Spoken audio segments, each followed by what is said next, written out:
although which gained only limited success, in part due to mass preemptive arrests performed by the city's police department.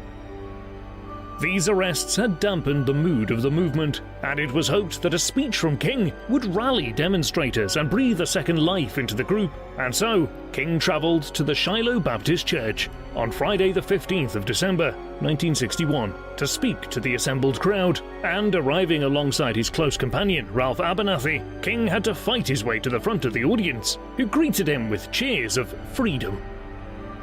King encouraged protesters to remain strong and hopeful, finishing with the words, "We shall overcome," a slogan which became a key message of the civil rights movement and reinvigorated many of those listening in Albany. And whilst King had planned to return to Atlanta that evening, he was convinced by Anderson to stay for a march to City Hall the following day.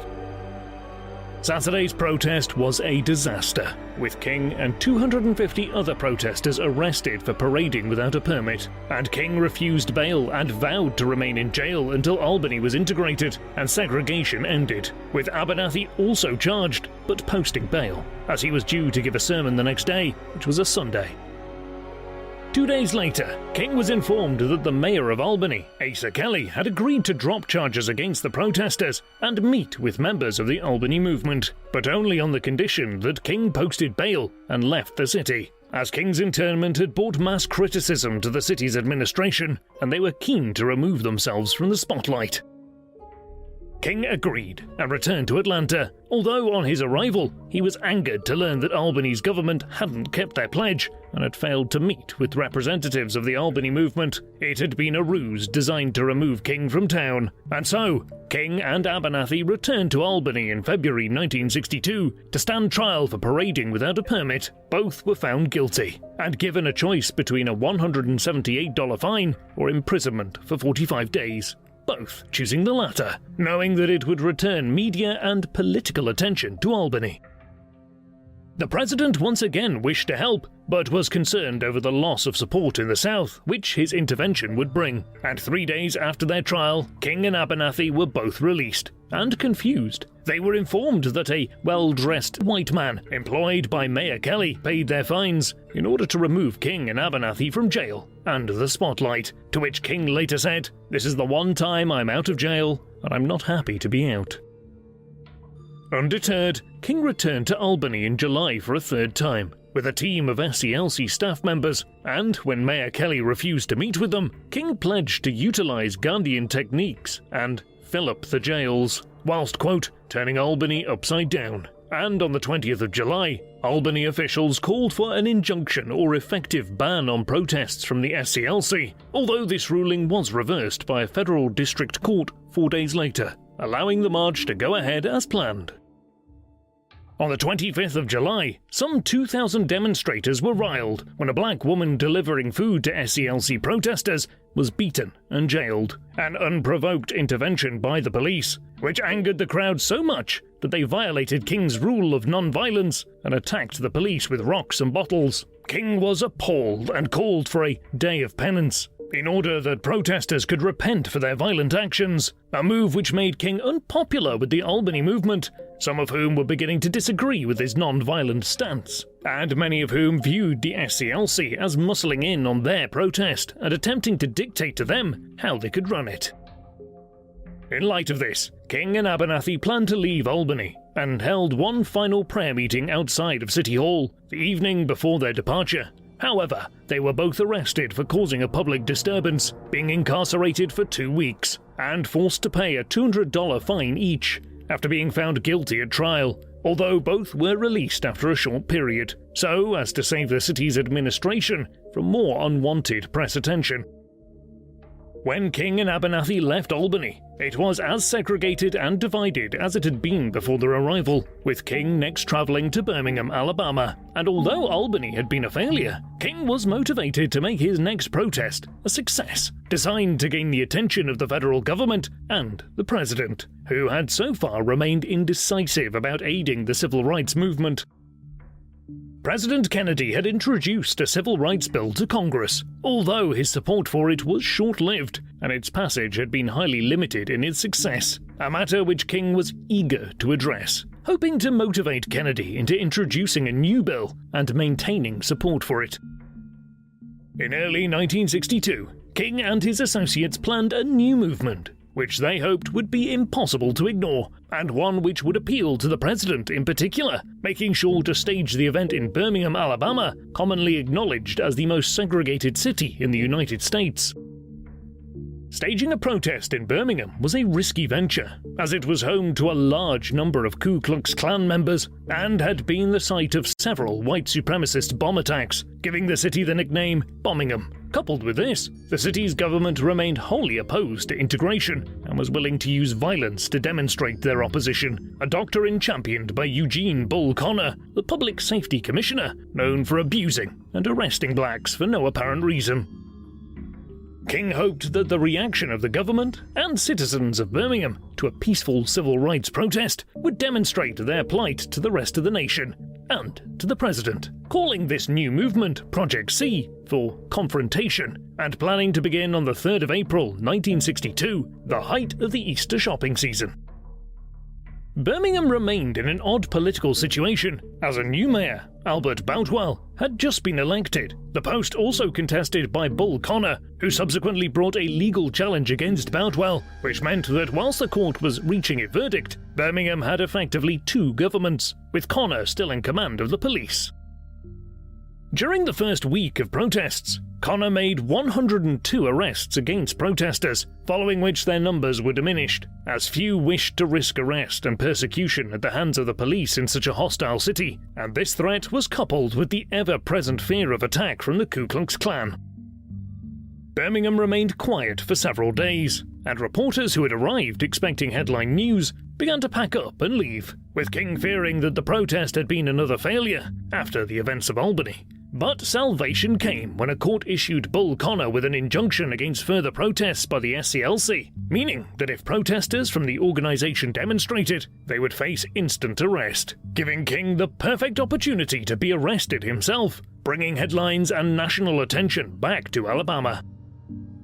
King called an immediate press conference and informed the media that he would be leading the march on the 12th of April, Good Friday, stating, "I am prepared to go to jail and stay there as long as necessary." And on Good Friday morning, King led 50 protesters out from the SCLC's offices in Birmingham and began to lead them toward City Hall, but he was soon arrested and interned in a police van, an event captured by photographers and soon splashed all over the front pages of national newspapers, successfully bringing hoped-for and much-needed attention back to the plight of protesters in Alabama.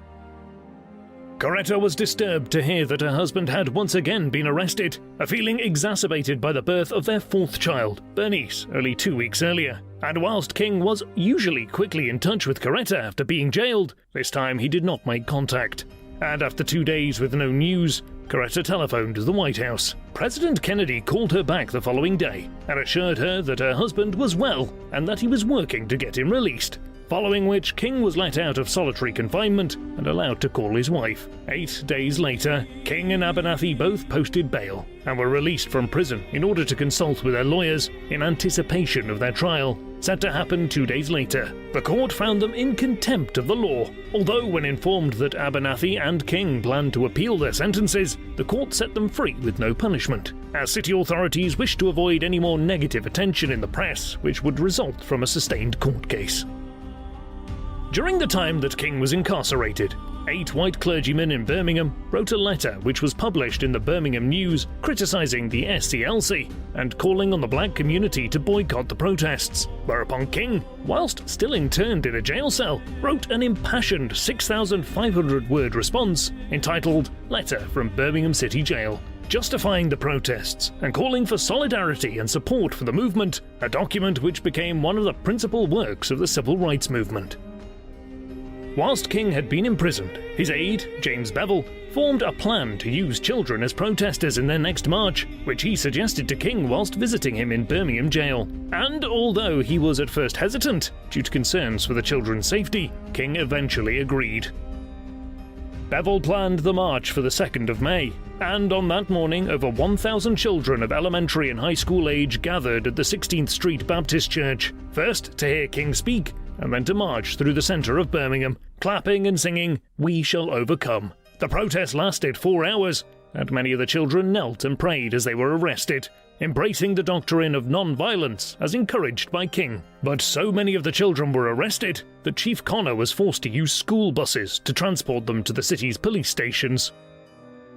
Bevel had organised another wave of protests for the afternoon, although their sustained pressure led to the reform of police tactics, which soon became far more violent, with the use of fire hoses and dogs used against children and the crowds who had gathered to cheer them on, and the images of officers using fire hoses to push children to the ground, and the use of violence against a peaceful, youthful crowd enraged and terrified the American public when they were shown on the front pages of national newspapers, and letters came flooding into the White House from all over the country, from concerned citizens demanding that something be done. Attorney General Kennedy sent a representative, Burke Marshall, to Birmingham to address the situation, which had become more volatile after the children's protest, which had breathed new life into Project C, with thousands of protesters turning out to march in outrage at the violence the city employed against their children. This weight of pressure was too much for Birmingham's officials, and they announced that they would be active in promoting and supporting integration in line with federal law, whereupon King called off Project C, which had been a great success. There followed an uneasy peace, with Bull Connor calling for all white citizens to boycott stores who embraced integration. The situation grew worse when on the following night, around 1,000 KKK Klansmen gathered outside of the city and proclaimed that both the protesters and the city's government were responsible.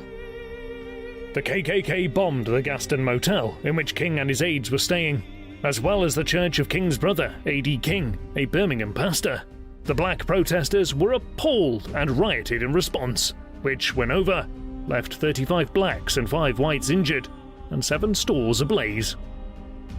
Kennedy was fearful that this violence could erupt around the US, and made a speech in which he threatened to use federal force, including the US Army, to restore order if needed, which had the intended effect, and calm the situation in Birmingham, and the scenes there proved to be a turning point in the civil rights movement, with ever greater numbers of people turning out to hear King speak and to attend marches, thus attracting greater attention from President Kennedy and the federal government. On the 11th of June 1963, Governor Wallace of Alabama defied the Supreme Court ruling and blocked 2 black students from entering the University of Alabama, even standing in person outside the doors to the university. And upon learning of this, President Kennedy took command of the Alabama National Guard, with their commander approaching Wallace and ordering him to stand down on behalf of the president, which he did. But the university was the last to integrate in the US.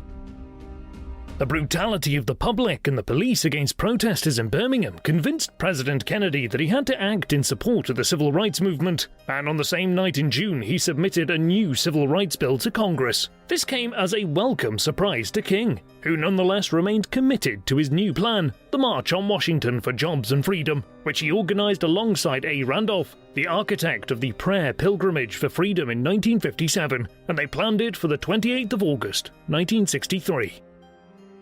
The morning of the 28th saw many civil rights organizations and religious groups gather on the National Mall in Washington, D.C. before the Lincoln Memorial. The organizers had hoped for 100,000 attendees, but were shocked when 250,000 arrived. And around noon, speeches were made from the steps of the Lincoln Memorial to the crowds, which now stretched all the way back to the Washington Monument, by the Archbishop of Washington, A. Philip Randolph, and most memorably, from King.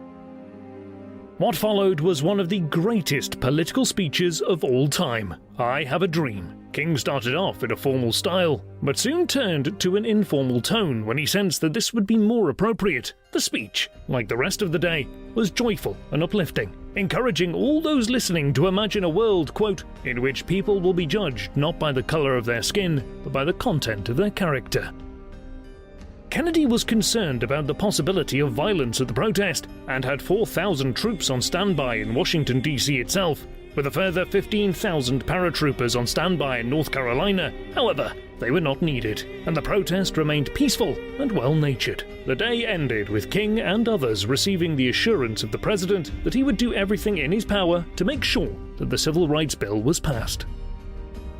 On the 22nd of November 1963, President John F. Kennedy was assassinated whilst traveling in a motorcade in Dallas, losing King one of his greatest supporters in government and a good friend. President Lyndon B. Johnson, who succeeded Kennedy, said in his first presidential address that the greatest way to honor JFK would be the passing of the Civil Rights Act, the continuing importance of which was thus made clear. Whilst the US Senate was debating the act, protests against segregation in St. Augustine, Florida had erupted into even greater violence than that of Birmingham, with cattle prods, acid, bombs and automatic weapons used against peaceful protesters by the police and members of the Ku Klux Klan, who attempted and failed to kill King by firing on his beach house. On the 19th of June 1964, the Senate passed the act, following which King joined President Johnson in the East Room of the White House to witness it being signed, and the provisions against segregation in public places and discrimination in work and education were now law, representing one of the greatest achievements of the civil rights movement. Following this momentous achievement, one weekend in October 1964, King was recovering in hospital after suffering from exhaustion when he was called by Coretta, who informed him that he had been awarded the Nobel Peace Prize for his actions in the civil rights movement. King travelled to Norway to receive his prize, stopping in London to visit Parliament and St. Paul's Cathedral, becoming the first non-Anglican ever to preach in the church, and he arrived in Oslo to receive his prize on the 10th of December 1964, after which he donated the accompanying $54,600 prize money to the civil rights movement.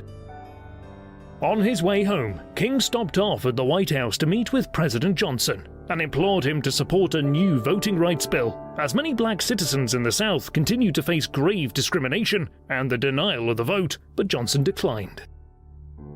On the 2nd of January 1965, King stood before a crowd of 700 in the Brown Chapel Church in Selma, Alabama, using his speech to invite those gathered to join an SCLC march against the disenfranchisement of black citizens, as black voters came up against many barriers which prevented them from voting, such as tests skewed to benefit white citizens only, or placing polling stations away from black neighborhoods, all of which were legal constitutionally, but a de facto violation of the 15th Amendment. On the 18th of January, the SCLC led protests consisting of around 400 people to the Dallas County Courthouse in Alabama, with King and John Lewis, the head of the SNCC, in the lead, whereupon they demanded to register as voters en masse. However, the police chief, Jim Clark, was a man known for using clubs and cattle prods against civil rights protesters, and he demonstrated this violent streak the following day, when he shoved a black female protester over, a moment photographed and printed in both the New York Times and the Washington Post. The SCLC decided to respond to this incident, as well as the subsequent killing of a black man by white supremacists in the nearby town of Marion, with a march from Selma to the state capital of Montgomery, a distance of 54 miles, and a second march which would take place over a number of days. The initial march was set for Sunday the 7th of March 1965, but King was unable to attend, so it was led instead by John Lewis of the SNCC. But the march was unsuccessful, as when protesters reached the Edmund Pettus Bridge, on their way to Montgomery, they were greeted by state troopers, who attacked them with clubs and tear gas to halt their journey, an event captured by national media and later dubbed Bloody Sunday, with incredible violence enacted by the state on peaceful demonstrators.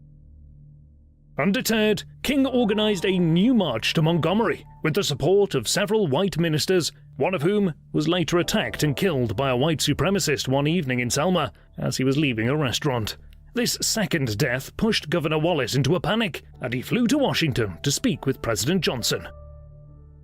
Johnson condemned the actions in Alabama as an American tragedy, and on the 19th of March announced that he would introduce a new voting rights bill. And when introducing the new bill to Congress, Johnson quoted King, stating that as a society, Americans shall overcome the racism which had thus far dominated it. The reference reportedly brought a tear to King's eye as he watched the president speak. The second march from Selma to Montgomery was planned for the 21st of March and set off with a significant crowd of black and white protesters, supported by the Jewish Theological Seminary of New York. The protesters camped by the side of the road and shared food, stories, and solidarity with one another, reaching Montgomery on the 25th of March, 1965. On arrival, King gave a speech from the steps of the Montgomery Capitol building, joined by Rosa Parks and other civil rights leaders, following which he delivered his petition against black disenfranchisement to Governor Wallace's office and made plans to leave the city with haste for fear of retribution from white supremacists, who had already reportedly made plans to have King assassinated. However, the day was not without tragedy, as within part of the carpool organised by the SCLC to get protesters out of Montgomery and back to Selma, a woman named Viola Liuzzo was travelling towards the city along Route 80 when she was rammed and shot by members of the KKK, being killed instantly.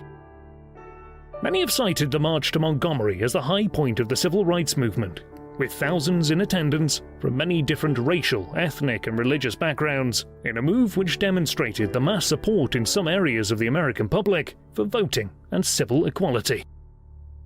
Not all in the civil rights movement felt the same way, however, and a new movement led by Stokely Carmichael became ever more influential, known as Black Power. It unofficially supported the use of violence against the police and state authorities, believing King's approach of non-violence to be ineffective. But this new strand of violence weakened the civil rights movement as a whole, which, until the violence of Black Power in Watts, LA, and other areas throughout 1966, had seen an increasing level of support from many areas of American society. This new tendency of some towards violence alienated citizens who had formerly supported organizations such as the SCLC, which were now being sidelined by Black Power and the SNCC. Moreover, the violence equally affected the legal success of the civil rights movement, with a new housing bill being declined by the Senate in spring 1966 due to extremists on both sides of the divide, a thinly veiled reference to Carmichael. King was depressed and upset that his message of non-violence was beginning to falter, although he remained committed to the cause regardless, forming a new campaign known as the Poor People's Campaign, or PPC, which committed itself to eliminating poverty throughout the US for citizens of every color. A new march on Washington was planned by King as part of this campaign, as he wished to use it as a springboard for the return of non-violence as the founding creed of the civil rights movement. And whilst working on plans for the PPC, King was invited by the Reverend James Lawson to join a sanitation workers' strike in Memphis, Tennessee, to which King agreed, as this would demonstrate the plight of the poor as part of his new campaign.